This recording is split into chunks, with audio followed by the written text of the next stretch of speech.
Hey guys, it's Margie the Bootleg Knitter, and this is take 2 because I don't know how to edit. I don't want to learn how to edit. I just like doing these things. I don't want to make it a big production. It's just not my thing. I do this for fun and don't want to stress out. But when I was playing it back, I realized I made a mistake in my wording that is not good. So happy snowy Saturday here from central Pennsylvania. I was hoping for a big storm like they were calling for, but we're getting like 3 inches, which is, I lived in Maine, we'd get 2-3 foot snowstorms. So 3 inches is nothing, but that's okay. We're not going anywhere. When it snows, we stay home if we can. Absolutely. If we can, we stay home.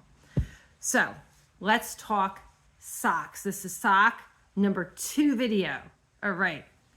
So I got my sock the length I wanted. Again, this is a sock I'm making for a guy. This yarn is from his sheep. It is Shetland, and they mixed it with some alpaca. It's absolutely lovely. And he's a big man with a big, wide foot. So this is the length we wanted. So most socks, if you think about it, the heel starts right about middle with that bony part of your ankle. So this will go right about down to the bony part of your ankle.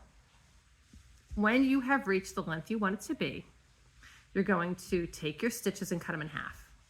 Now I had an odd number of stitches. I had 57.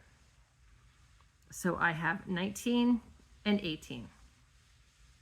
So the odd number, the 19, I'm going to put on my front needle.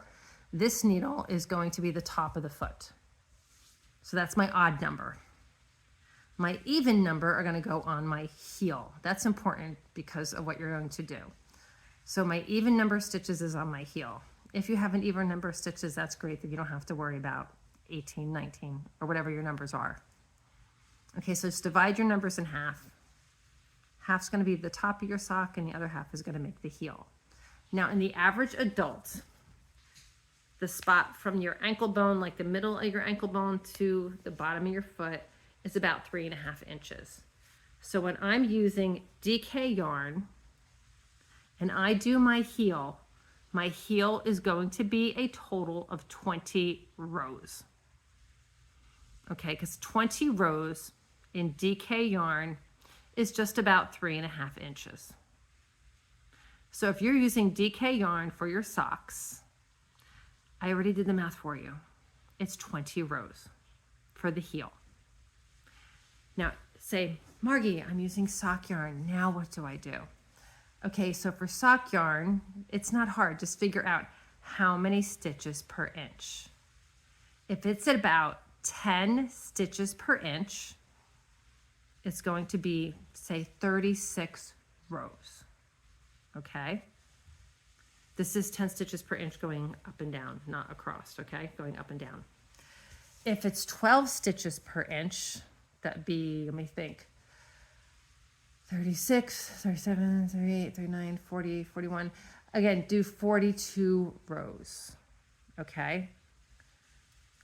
So whatever number of stitches per inch, going horizontal, not horizontal, going vertical, up and down, this way, however many stitches per inch this way, however many stitches fit in about 3.5 inches. Make sure it's an even number, okay?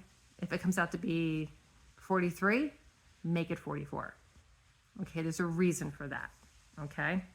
If it's 37, make it 36 or 38. There's a reason for that, okay? Just trust me.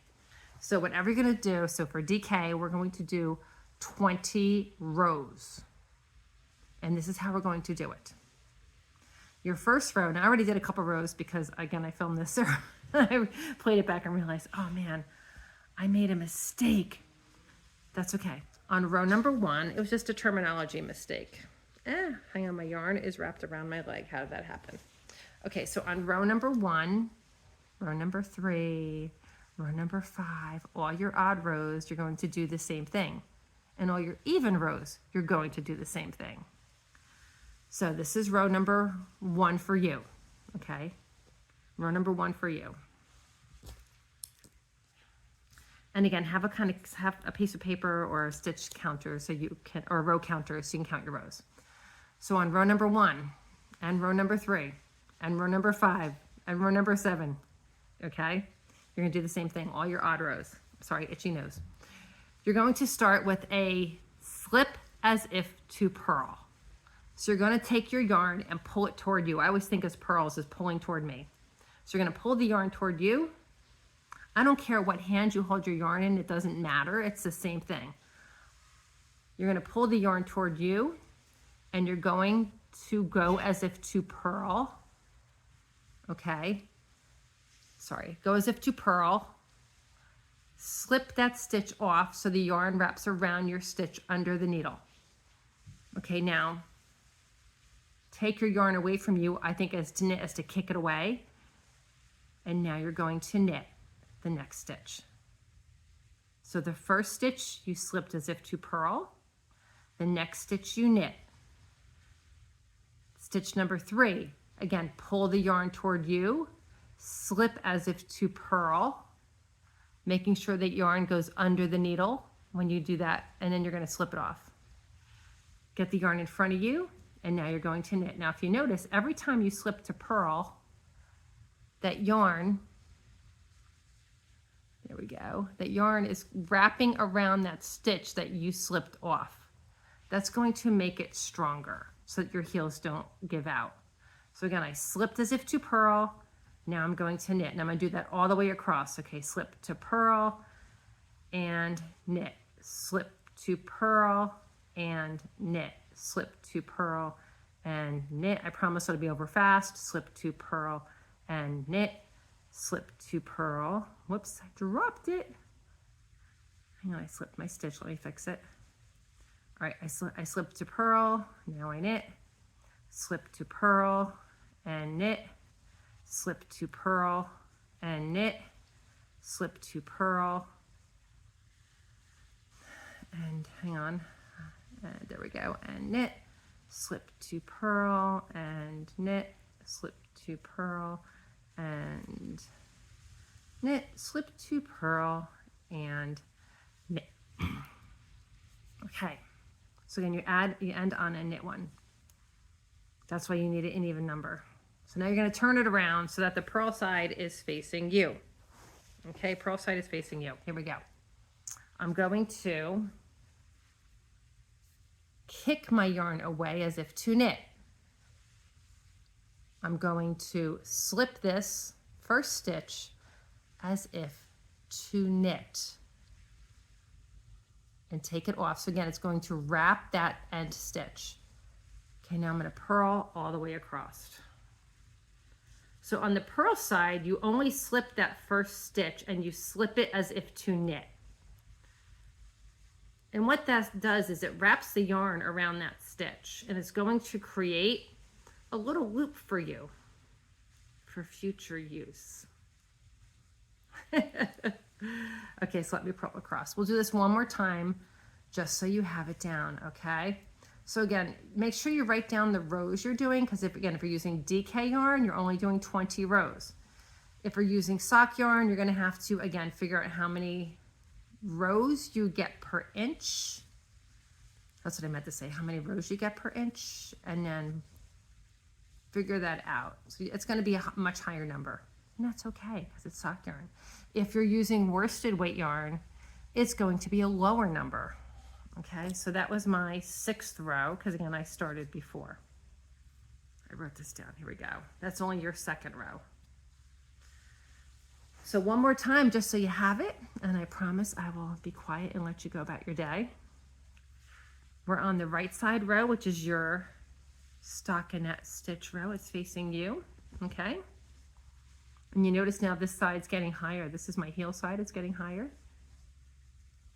Again, so this is my right side, my stockinette stitch. This is row number 3 for you, number 7 for me. Again, all the odd rows are going to be slip as if, pull the yarn toward you, slip as if to purl, knit, slip as if to purl, knit, slip as if to purl, knit, slip as if to purl, knit, and keep doing that all the way across. Slip as if to purl, knit, slip as if to purl, knit, slip as if to purl, knit, slip as if to purl, knit, slip as if to purl, knit, slip as if to purl, knit, slip as if to purl, knit, slip as if to purl, knit, almost done, slip as if to purl, and knit. Okay, so now your right side row is done. We're going to turn it around. That was row 7 for me, which should be row 3 for you. Now I'm on row 8, which will be row 4 for you. Again, this is an even number. This is the purl side. So on the purl side, we are going to get the yarn away from us, slip as if to knit, only that first stitch, okay? Now we're just going to purl all the way across. So this side, it's a lot faster because you're only slipping that first stitch. And again, the reason you do that, the reason why you slip that first stitch is it's going to be hard to see because my yarn is dark. I probably should have shown this in lighter yarn, but hey, these are the socks I'm working on because I have, like I said, my poor dog, he's crying outside the door. He's attached to me. Sorry, I have an order for 2 pairs of socks, like I said in my last video. So I have to get these done because then the nice man who I'm making these for, he already bought a sweater that I made for him and he wants another sweater as well. So I'll be knitting my little fingers to the bone. Okay, here we go. So when you do this, if you look at your edge after you get to a couple rows, it's hard to see, but there's these nice, let me turn it around, maybe it'll see. There's these nice little loops. So here's 1, here's 2, here's 3, here's 4, because I've already done 8 rows. Here's 1, 2, 3, 4 holes that I can clearly see on the ends, and we're going to use them later on, probably in video 4. Okay, so that's how you do your heel. Again, 20 rows, easy peasy. It's going to look like this. It's going to look similar to your rib, but just a little different. And again, by slipping all those stitches on the knit side, slipping them purlwise, you're wrapping them and it makes it stronger. Okay? So, finish the length of your sock, finish your heel, and I'll see you in a couple days. All right? You have a great day.